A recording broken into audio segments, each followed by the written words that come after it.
भैंस नजर आई जो घास चर रही थी। उसने सोचा कि ये किसी चरवाहे की होगी और जब तक उसका मालिक न आए वो इसकी देखभाल करेगा। कुछ दिन बाद एक तिजारती काफिला रास्ता भूलकर वहां पहुंचा। प्यास की शिद्दत से निढाल ताजिरों को नसूह ने अपनी भैंस का दूध पिलाया और सबको सैराब कर दिया। नसूह के अच्छे अखलाकन से मुतासिर होकर ताजिरों ने जाते हुए उसे बहुत सारा माल बतौर तोहफा दिया। नसूह ने इन पैसों से वहां एक कुआं खुदवा दिया। आहिस्ता आहिस्ता उस कुएं के इर्द गिर्द लोग बसने लगे और इमारतें बनने लगीं।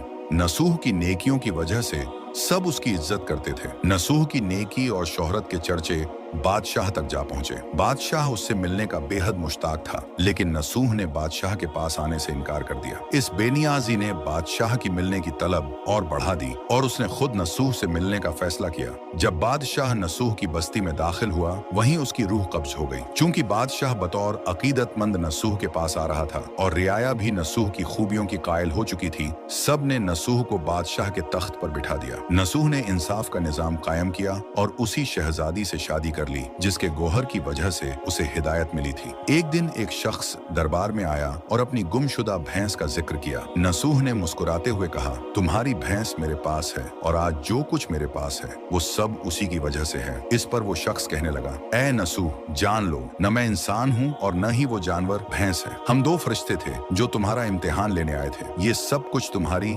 सच्ची तौबा का नतीजा है। ये कहकर वो दोनों फरिश्ते नजरों से गायब हो गए। इसी वजह से सच्चे दिल से की गई तौबा को तौबा नसूह कहते हैं।